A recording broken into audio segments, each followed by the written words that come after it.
Hey YouTubialists, it's your boy Young Dub, man. I'm clowning.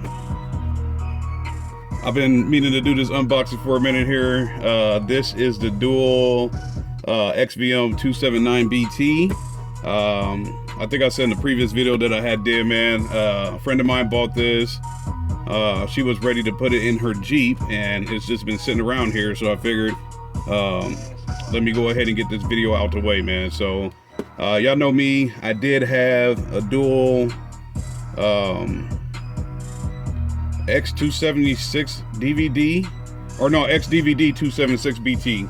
I can't remember the model number on it. I sold it, of course. Got that off, man, because I got the Pioneer 8400, but I did use that Dual to hold me over for a couple of months up until CES had passed. So obviously that's come and gone.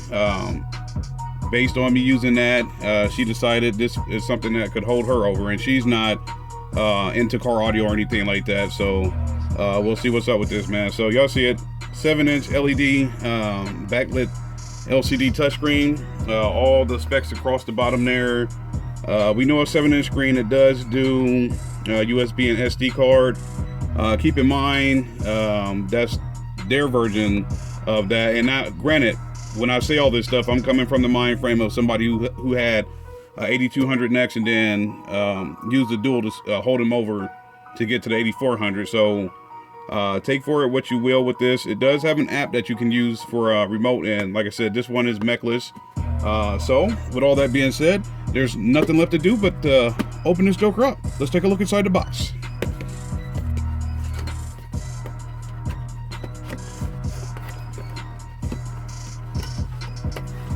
All right, so she did get this from Walmart.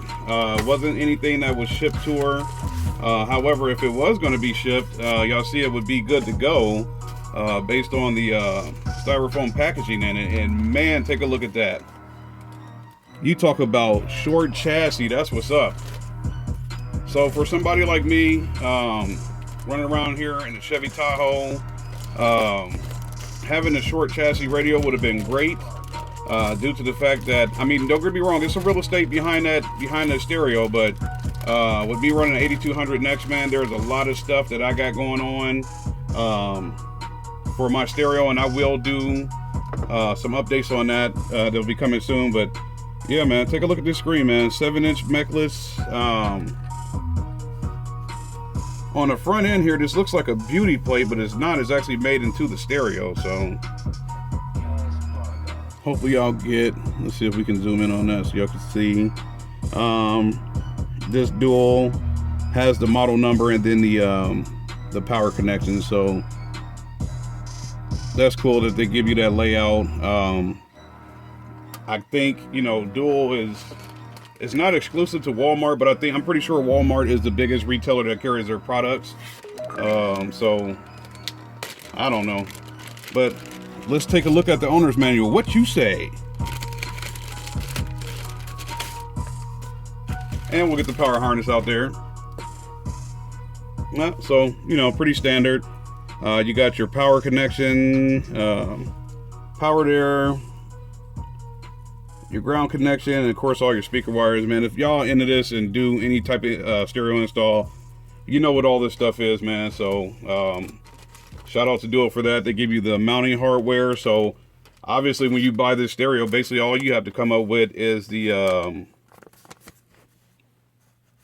dash kit for your stereo installation. And that's one thing I had to talk to her about. She didn't understand when you buy these radios, you're trying to replace your factory. It doesn't just flip out and go right back in there. You got to make sure that you buy a harness or a well, yeah, the wiring harness, obviously, to go with this, to wire into your car. Do not cut your wires and do that crap, man.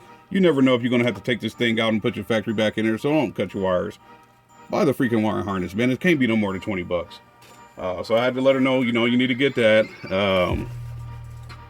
You got to get the dash kit. So when you buy these aftermarket stereos, there's more to it than just, hey, I'm gonna pull my other one out and put this one back in. No, that doesn't work like that.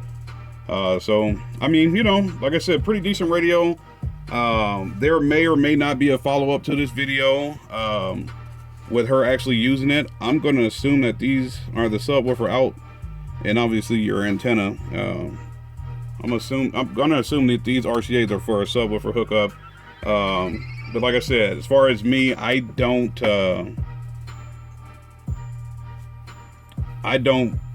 plan on doing anything with this past this, due to the fact that I have an 8400. So we'll see what's up, man. But you know, if she actually follows through, and I end up being the one to hook this up for, which I'm pretty sure that's what's going to happen, I'll probably do an update video of the walkthrough of the actual deck while it's operating, man. So we'll go from there. So we'll see if this has a bass boost in it, which sucks.